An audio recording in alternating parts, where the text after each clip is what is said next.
joining us for this week's Chalk Talk, sponsored by the Basketball Coaches Association of Michigan. Our two head coaches who go head-to-head in the Michigan Independent Athletic Conference Blue Division. So from Plymouth Christian Academy, Matt Windle. Hello, Matt.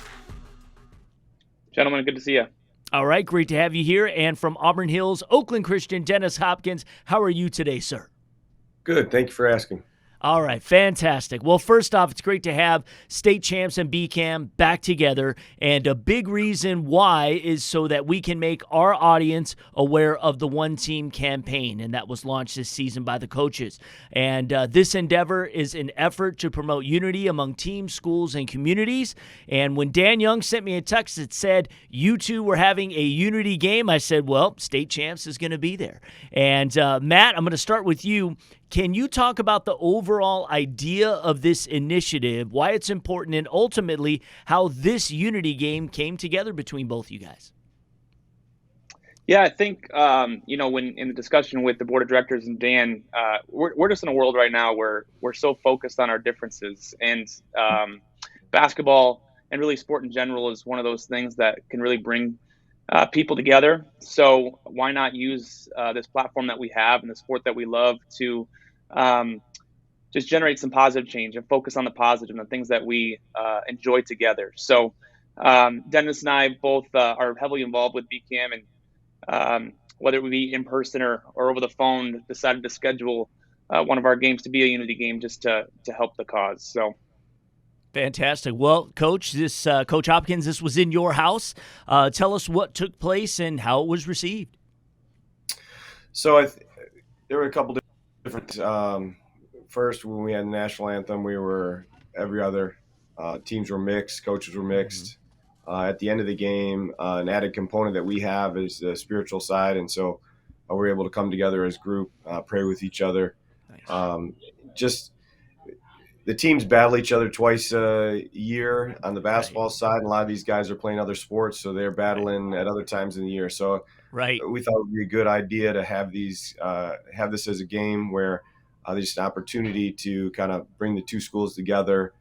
We have some common beliefs, and just making everyone understand that it's a game of basketball, and we can come together and we can compete, but we can do it in the right way and be brothers. Oh, I agree, and I think it's great, and I encourage anyone watching and getting your teams to do this. It may sound like just not big things, and they aren't really big things that you have to do, but they can make a big difference. And I'm going to be asking both of you individually, and we do this every week with our coaches. Every week we're asking about the coaching journey that you've taken in your life. What motivated you? Who influenced you? What brought you to coaching? And describe your passion for wanting to continue to do it. We'll start with you, Coach Windle. Yeah, I feel like I'm still a relatively young coach. I started my varsity tenure at PCA here at 21 years old. So sitting at year 7 right now. And the biggest one's my dad. Grew up just being my coach. He's currently serving as our girls varsity coach as well. So a fun dynamic with that. And, just generally, there's a lot of people, whether it be directly or indirectly, Dennis being one of them, who's impacted me, while kind of having my feet in the fire. Josh Baker at Southfield Christian for a long time in the MIAC, just being able to see what he does and how he runs a program. Dan Young's been big for me with his, representation with the BCAM. I think of guys like TJ Rosen at PGC and the podcast that he puts out, but just a lot of guys locally that that definitely is a brotherhood. I think coaches want to see each other be successful. So that's a big impact for me in my career for sure. All right. How about you, Coach? Started early. Crazy as it sounds, watching a Dean Smith for North Carolina team play against Georgetown back in the Ewing days, which I'm sure is long before Matt was able to enjoy any of that kind of stuff, but wanted to. We did. Yeah, those were some great games, but I think it was about 10 at the time. Wanted to get into coaching. I thought it was an awesome profession. I grew up in a family that was not athletic, so I can't say I experienced any of that. And I had a great high school coach, and then went off to college. Actually didn't play basketball, but one season in college played soccer instead. But got into it. 96 was my first full year of getting into it after getting out of college. I think I'm 27 different seasons at this point with pre and post college experiences. And my high school coach, Jim Slayton, was a big influence for me. My college soccer coach actually was a big influence in regards to the idea of coaching. And then I spent 2 years with Kempy, and so just learned a lot there as well. And then, coming here to Oakland Christian, the first couple of years I was here, I was under Ed Melberg, who's a Hall of Famer with BCAM. So a lot of influences there. And then now it's just about the relationships that I have, with high school and college guys, and being able to just text back and forth with guys and talk about what their teams are doing, what my team's doing, and the level not being something that is a discussion. It's about the game of basketball. Right. Being able to have that conversation with, is it a middle school coach that you're talking about hoops with, which I've done, but then texting with a Division I coach that we're all seeing on TV, and yet we're just talking basketball. So it's a great experience. I think it's a great profession. It has definitely changed in the 27 seasons that I've been a part of it. And it's just being able to adapt and change as it goes. And at the end, understanding it's about student athletes and what can we do for them. I agree wholeheartedly. TJ. Hey, how you doing, guys? One thing that I love about small schools is that you have so many multi-sport athletes. Coach Hopkins, you talk about playing soccer, and even me, I covered basketball, but when I was in high school, which was a larger school, but I still played, I was a better hockey player than I was a basketball player. I was like, free golf. Come on, who beats that? Let's go ahead and do that. Then also playing baseball, but I lived across the street from the school, and so when maybe they were a little bit shorthanded on the soccer team, I would go ahead and all of a sudden I'd be in my Umbros and I'm running around a couple of miles in a game and stuff like that. But I really enjoyed it.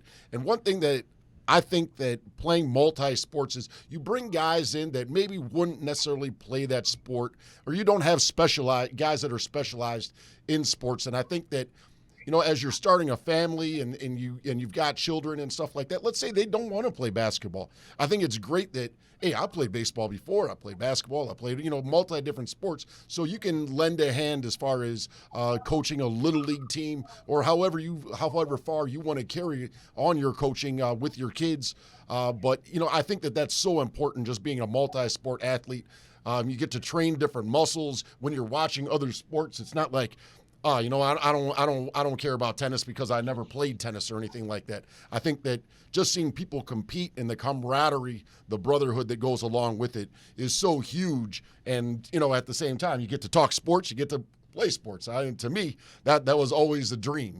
I wanted to be that guy that Mel Allen was talking about in Twib notes and stuff like that. Obviously, it didn't happen. Again, Matt doesn't even know what you're talking about. Yeah, this week in baseball. How about that? It's great stuff. But yeah, you can find all that stuff on YouTube and all that stuff. But yeah. It's good. Hats off to you guys. Thank you. Yeah, thanks. I agree with you. The multi-sport is a big deal. I think it's about, can we get kids to learn how to compete, and whatever they're doing, giving their best effort, and just competing to their best potential that they have. Like, you played multiple sports. I played multiple, and yeah, I got two kids that play basketball, but I have a daughter that wanted to have nothing to do with it. She was probably the smartest of the bunch, but she's off playing college volleyball. So it's about them doing their best and giving their best effort. And that's, I think Matt that's a little bit of a challenge with a small school, because you've got that kid that's maybe sold out to basketball, but then you got that kid that's trying to figure out how he can get out the door so quickly because he's got that baseball workout he's got to get to, or a soccer tournament he's got to get to. So it's got some challenges to it, but I think if we do it right, it's better for the kids in the end. Oh, there's no question. Yeah. And Matt, I can ask you too. I went to a small Catholic school in LA, Los Angeles, and we had. So I was a 3-sport athlete. I was football, soccer, baseball. We have soccer in the winter and California because we don't have winter. And so it was great. But for our soccer team, which we're always low in numbers because that's basketball season in LA, we'd have to go recruit because we're limited in population that we have, and we know who the athletes are. So I'm sitting there trying to recruit, all my football buddies. Like, hey, man, play soccer. We need some guys to come out for the team. So that can be obviously a challenge because, again, you want your athletes competing. And then once they do it, and again, we all know this, the huge benefits of being multi-sport athletes, not only to help prevent injury because you're better conditioned overall, but it's just it's a terrific experience all the way around. Yeah, no, I totally agree. And like Dennis said, I'll shout out Churchill High School in Livonia. That's where I graduated, and I played 4 sports there: basketball, baseball, football, and track. And it's part of our it has to be part of our culture as a small school. If we don't have multi-sport participation, we don't have programs. So, Lauren, like you mentioned, there's a lot of different. Hey, I'll play your sport if you help play my sport because we need guys on both ends. And yeah, I think it just helps, especially in the world of specialization. I think there's just more burnout. There's more expectations when parents are paying for the club stuff, and kids just generally have a really good grasp, well-rounded when they play multiple sports, and it's great to see. So, I saw a stat just recently: the 6 quarterbacks that were just recently in the left in the NFL playoffs, every single one of them was at least 2 or 3 sports. So the rhetoric is that you need to specialize to go far, and that's really not the case at all. So it's important for kids to know that to get involved in multiple things, it's gonna be better for you in the long run, with physically, mentally, emotionally. Big proponent for multi-sport participation. Yeah, I think that to go on what you're saying, to push people together. And the other thing is you get to Lauren, you're talking about, hey, you come play basketball, you come play football, play soccer and stuff like that. You get some delegation that's going on there, and trying to, I'm not even saying persuade them, but, hey, come on, hey, you're my brother. Come on, let's go, that's right. And I think that, it builds unity, but it also brings strength. Especially with kids and especially with nowadays where they've got so many other things that are pulling them away, where it's almost like an escape for a lot of times for that 45 minutes, for that hour and a half, where it's unbeatable, it's unreplaceable. And I'll tell you what, when you get to 22 years old, 20 years old, you're not going to be able to get 20 of your buddies to go out there and say, hey, let's play pickup football. A lot of the times, you'll have to go find other guys at the Y or whatever other gym, and and you're playing with other guys that they might have played off multiple sports, but now they're here in their lunch break or after work or whatever else it is. But it bridges that gap of, hey, I don't know you and you don't know me, but you know what, we have this together. Yeah. And I think that that's huge, not only for just growing up, but in the game of life. So I greatly appreciate what you guys are doing, and I'd definitely like to make it out to your next game. When do you guys play next? You mean against each other? Yes. Would be. Yeah. What's that date, Matt? I know it's your place. It's actually your homecoming, I believe. Yeah, we co-op football, so we our fall homecoming is with Lutheran Westland, so we do a winter homecoming. It's February 11th, so it'll be rocking over at PCA. It'll be a good game to come to. Well, before we let you guys go, we're talking with Plymouth Christian head coach Matt Windle and Oakland Christian head coach Dennis Hopkins. Just quickly, and we'll start with you, Coach Hopkins. Just talk a little bit about your team this season, and what. I know that we're still a ways to go here, but kind of your thoughts on this group, and maybe you want to shout out a few of your kids. Yeah. So right now we're 4-5. The way I would describe our team is young and experienced, but learning and improving each day. We have a senior, and we only really have one returning starter from last year, Jack Curry, who's having a great year for us. I think I'm trying to think. Last week he averaged 21 a game over the course of the week. Just doing a great job as an undersized post for us. But I've got a bunch of sophomores. I've got a bunch of sophomores that are playing a lot, and a few juniors as well. And like I said, just one senior. So it's been a growing experience, and we have some great moments And then we've got some moments that are like, oh boy, did we forget what we're doing there? But it's just a daily growth that we're seeing. That we're excited with what they're doing, but I'm excited to really see, where we're going to be end of the season, how much growth we're able to get out of it. So that's where we're at. Interesting. Last year, Coach Windle, when you invited, you were like, well, why don't you come out to this regional that we've got going on? We're taking on Detroit Douglas, and of course, we all knew that, Mr. Pierre Brooks was taking care of business, and ended up winning Mr. Basketball. And but was excited to see. You said you think that you guys would compete. You did. The shot rimmed out that would have beat them. And they did go on to win. But obviously, you told us before we started that this is a lot of that group has graduated, but you've got a new group that you're pretty excited about. Yeah, and so we graduated 8 seniors last year. The one star that we returned is Chibian Wuna, who's 6'7", 230. He just actually committed as a preferred walk-on to the University of Michigan for football. So we're really excited for him. He's a man amongst boys sometimes out there. And he's averaging a double-double for us right now this year. But with the guys we have, there's a lot of talent. So we're kind of early on, especially, it was more culture stuff than X's and O's that we were working through. And we're starting to get that buy-in and the talent's, showing. So we're excited about it. We're battling some injury right now, but we got a guy in Jordan Scott who's a junior. He's averaging 25 a game right now. Just really smooth at point guard position, and he's kind of getting used to trying to distribute and help himself get open in other situations as teams start to scout us a little bit more. We have another kid, Nate Pearson, who's a junior.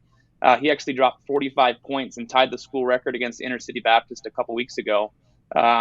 So just a lethal shooter, but can score in a number of different ways. From a defensive standpoint, I think we're fun to watch because we play a lot of different ways and try to keep teams on their heels, and we have fun doing it. So anyway, I'm excited for getting healthy first off, but we have a couple of different goals that we're trying to reach. We've never won a regional title. We've always run into a Detroit Douglas or those good Southfield Christian teams, and we'll run into Southfield Christian again in a regional final potentially. So we lost to them by 4 at their place early this year, so we potentially have 2 more matchups with them this year, and we're excited to see what we can do. So, okay, all right, great stuff. All right, fantastic. Well, gentlemen, thank you both for coming on. Good luck the rest of the season, and once again, we appreciate everything you're doing, not just for the sport of basketball, for BCAM and for the coaches. So, thanks again, and good luck. Thanks so much. Thanks, Lauren. Thanks, TJ. Thanks, guys. All right.